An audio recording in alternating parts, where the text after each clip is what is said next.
Yeah. Hello, everybody. It's so amazing to see you from the other side of this stage. We all know we are keeping you from lunch. But thank you so much for being here. Thank you, Steffi, for giving us the opportunity to talk about banking and banking services in particular. The future of financial services can often hear about established credit institutions and new competitors. That is supposed to be in contrast. Therefore, the question is, what is the DNA of a bank, and what will the bank of the future look like? Are traditional banks the dinosaurs? Or are fintechs more and neo-brokers there to save them from extinction? So we'll talk about it in a moment. I have the great pleasure to welcoming Marion Höllinger, Miriam Wohlfarth, and Georg Steiger to this panel. Thank you so much.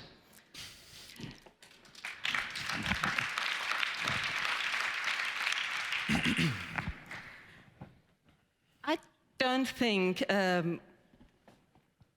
we have to introduce Marion here. As we all know, she is the CEO of HypoVereinsbank, which is part of UniCredit, and she's the first woman to head a major German bank. Her path to this position started really from the roots, from the branch in Niederbayern to the top.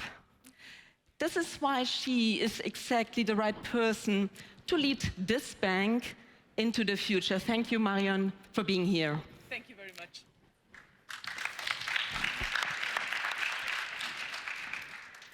Further to the left, I would like to welcome Miriam.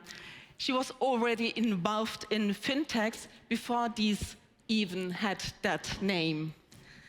In 2009, she founded her first fintech company, RatePay, that achieved unicorn status. Today we are talking about the second startup, the fintech company Banxware. She has the position of the co-CEO, and Miriam is at home in the startup scene as she's on digital platforms and as a member of supervisory boards. She's listed in the media of one of the top 100 most important women in Germany. Thank you, Miriam, for your participation.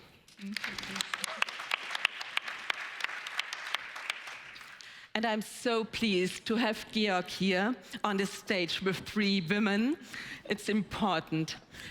Georg comes from Vienna right now, but he took all the way from Manila, as we talk about on Christmas, to get here, and he even managed the strike of Deutsche Bahn.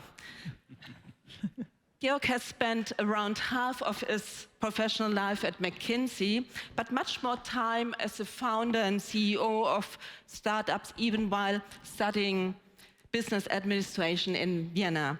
Today he works as a CEO and co-founder of First Digital Finance Corporation in the Philippines. And we will talk about his latest fintech, BillEase. Thank you, Georg. Okay, just one word about myself. I'm a senior editor of Focus Money magazine, which is part published by Burda. And I've worked for many years as a journalist for various leading best business magazines and newspapers. Marion, to get back to my introduction, are traditional banks the dinosaurs, the extinct T-Rex of the financial sector, or does the financial ecosystem offer space for both, for banks and for fintechs? So thank you for that question. I would describe it that way. So on the one hand side, banks are really adapting. They are adapting to the digital environment. They are adapting to the economic environment. And first and foremost, they are adapting to the needs and the demand of the clients.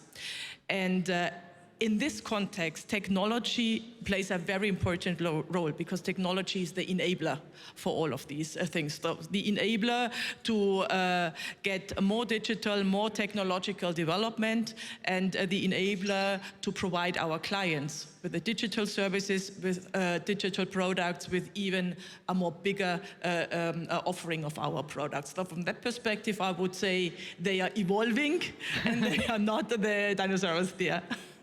There's one thing you did is smart banking. Could you just explain in a few words or few sentences what it is, smart banking with the HypoVereinsbank? Absolutely. This is exactly following the needs of the client. So on the one hand side, digital services are really very much important for the clients to have a convenient handling of the financial services. But on the other hand side, and it's still fact that clients are searching in certain situations for personal advisory. So they search for both, and they want to take the decision on each and every advisory, on each and every service, each and every time new, and don't want to be bothered to use one or the other channel. So smart banking is covering for every service and for every advisory product, both channels, so the personal one, the video one, and the digital one. Let's talk about the new cooperation with Banxware. Miriam, how does it feel that a traditional bank such as UniCredit invested 15 million euros in your fintech Banxware, and the HypoVereinsbank is seeking for cooperation? I mean, on the one hand, it shows that what we're doing is exactly this thing that is the missing thing in the market. And when you talked about technology, I think you have to distinguish between bank and banking. And many of the banking applications that we use in our day-to-day life, they need to be they need to be easy, fast, and without in a nice way of user. The usability needs to be very Amazonized, I would always say.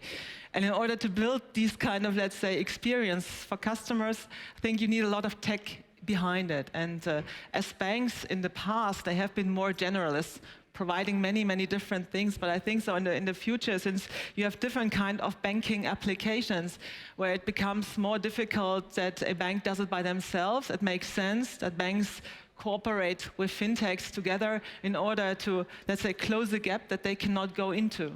What we do there is, for example, serving the SME long tail with a product that is completely scalable, that is online, that is without any paper and fast. And this is not what a bank has today in order to serve the long tail. And therefore, I think it's a nice thing. And yes, sure, I mean, I'm happy because it's also a big international player. It's a great team here in Munich, and I think we can do great things together because we don't want to stay in Germany alone. Yeah, we also want to expand. Might it be possible that you talk a bit about your business model, just to understand for everybody what you are doing, and to explain once again what you can do, what banks can't? Okay, I try to explain it in examples. It always makes it easier. So we do embedded lending, embedded finance. Means we put a financial product into a non-financial environment.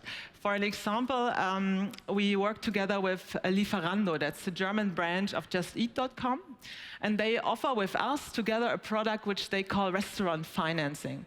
They offer a credit for their restaurant in the right context, at the right place, with the right amount, in the right, let's say, setting. And the product feels much better than the traditional product, and especially, let's say, we don't only do that for restaurants, but it's just a part.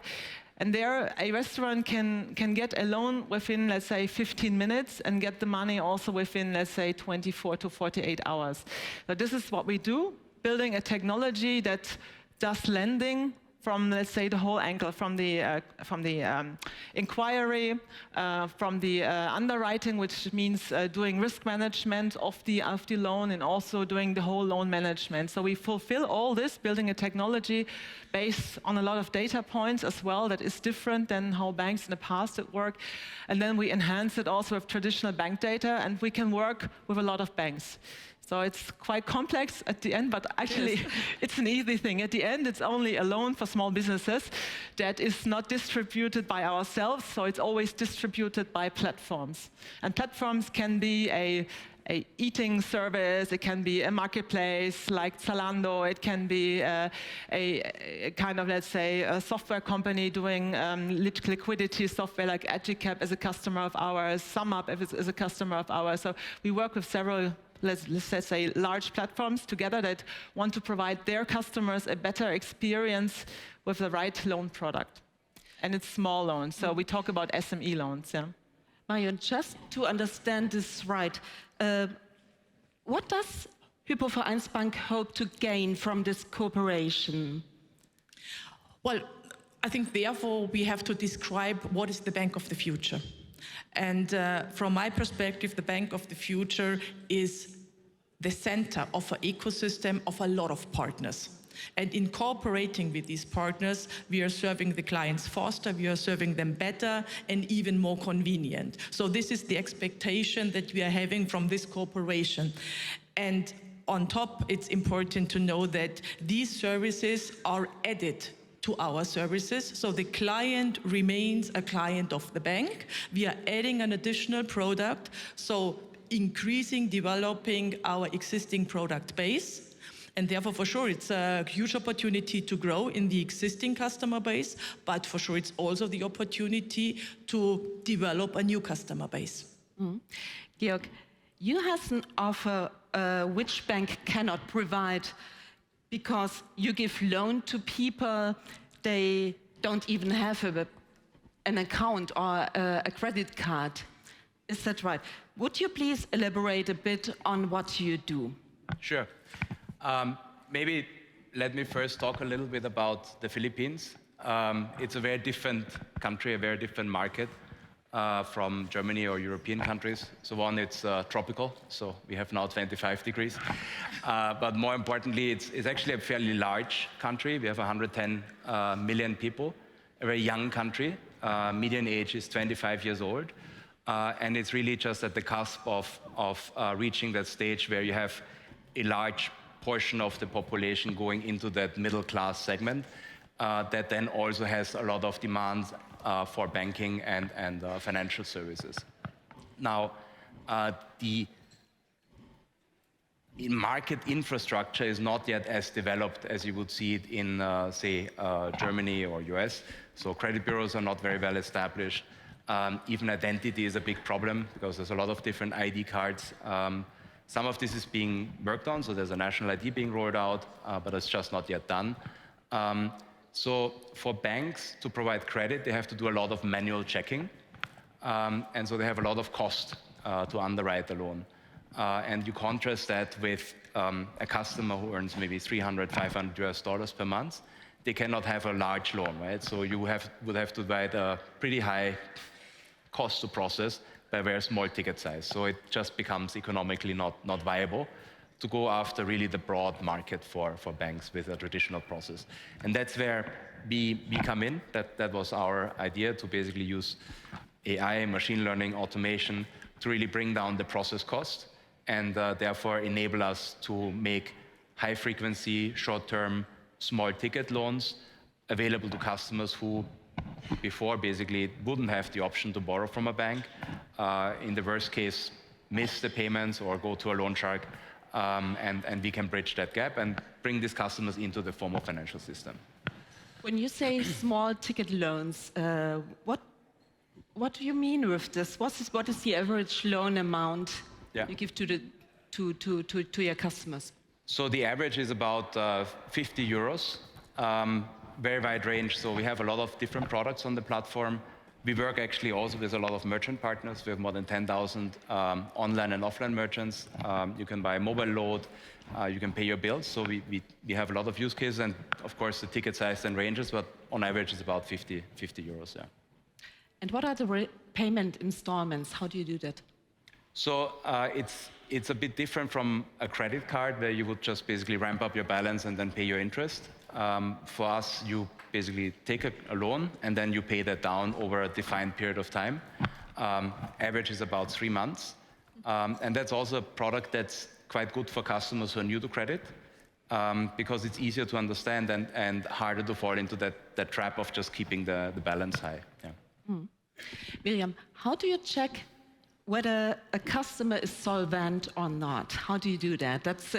I think it's one of the main questions. It's the beating heart of somebody who takes the risk, yeah? I mean, if we don't do that right, we have a problem, yeah? So, I mean, what we basically do is we do many things that also normal banks do, but I don't know if you're all familiar with this. So when you go to a bank and you want a loan, you usually have to bring a lot of paperwork, and the bank will wants to know what has happened in the last 2 years. So they check your balance sheets from the last 2 years. So we said to ourselves, because we offer loans to customer groups that are sometimes younger, so sometimes e-commerce merchants that are just there since 1.5 years or whatever, and also sometimes groups that are not really in a let's say segment that banks really like restaurants, for example.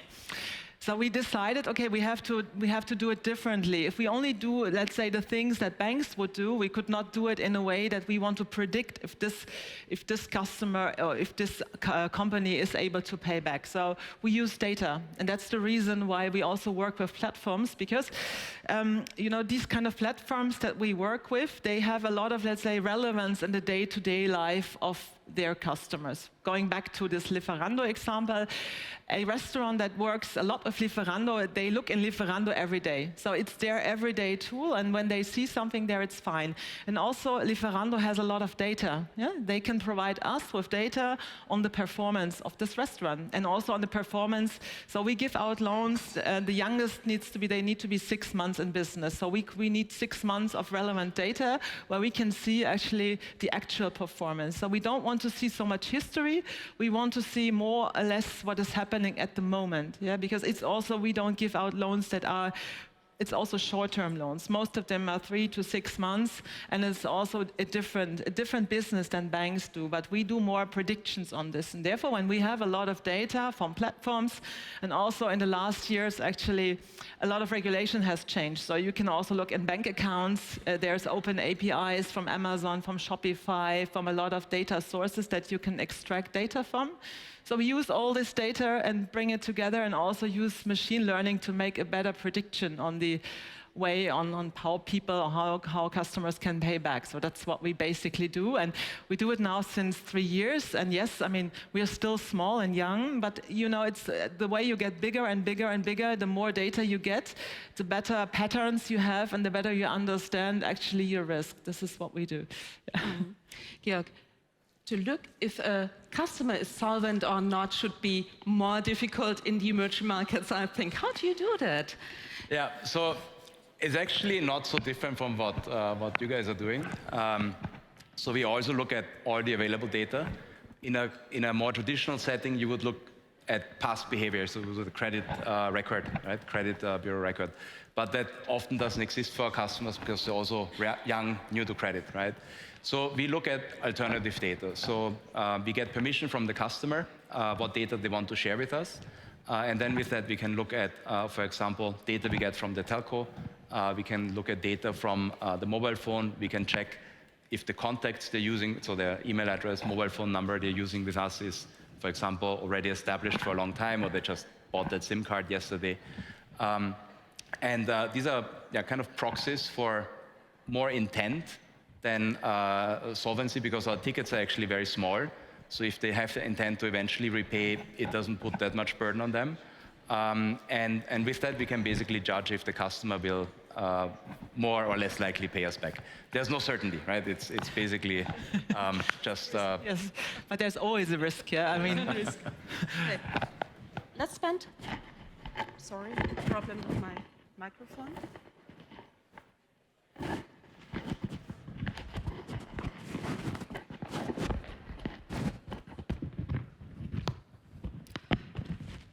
Okay. That's not how it is, how it should be. Okay, I'm sorry for that. Maybe it's okay if I talk to we can hear me, and that's fine. Let's spend a couple of minutes to talk about social impact. The social impact from the emerging markets is quite clear, but would you explain it for us once again, why it is so important to have this in the emerging markets? Yeah, so I think credit is something that's very important for consumers. They sometimes need an option to manage their cash flows, right? So they need to make a payment, but They don't have money today, but they know that money is coming in, right? So I think having credit is just a big step up in quality of life. And to make sure that our products actually work for customers, we do surveys with third parties. So for example, there's a company called 60 Decibels. They survey customers of, I think, 40, 50 different institutions that focus on emerging markets. And they ask questions on real-life impact. So for example, using this product, were you able to more or less put everyday food on the table or pay your tuition fees and so on, right? And we study this very carefully and basically just make sure that our customers experience an improvement in quality of life. And I think that's really the hard data you can get on impact. Thank you so much. We have solved this technical problem. Miriam, just one sentence to your social impact in Germany. I mean, 3.6 million small businesses in Germany, that's a lot. That's a big number, and a lot of them are not really served really well. And when we also do a lot of surveys. We speak a lot with our customers, and when they say to us, hey, you're the ones that really helped us. With you, we survived because we had money fast. It was often in very small businesses, liquidity really has a time factor. They don't have time because usually the people are not really CFOs that understand everything really good, and they need money fast. And when you can really help, I think we can have really an impact there. And because we also serve groups that are underserved by classical banks. Therefore, I think, yes, there's even a social factor behind it, yeah. Thank you. And the question is to the traditional banks. Thank you, sounds much better. What is the impact? Is it that HypoVereinsbank just make deals to maximize the profit, or might there be other deals too? Definitely not only to make profit. So we feel very serious when it comes to our social responsibility. And besides a lot of initiatives, we are very much committed when it comes to the financial education, especially of young people. There we are also cooperating with partners. In this case, just for this round, Pfennig Parade is very well known here in Munich. Or, for example, also Teach First Germany, which is an international corporation really taking care for the financial education of younger people. So from that perspective, it's very important for us. So let me tell you one very concrete example. It's Entrepreneurship Inclusive, where we are cooperating since now, I think it's the 5th round, together with a school in Cologne, really to help people with and without a disability to have the first ideas for new business. And some of them already founded the first startup, still running it. So from that perspective, we see also a lot of very, very successful stories there. That sounds good. I'm not quite sure if we can have a server with you all together. It's just 2 minutes. Do you want to go to lunch, or can we still have the survey? Can we? Okay. It's not, okay, I'm sorry for that, maybe next time. So I thank you so much for your participation and for your efforts to make the world a better place. Thank you so much, and thank you so much for your patience, and thank you for being here. Thank you to the audience. Thank you so much. Thank you.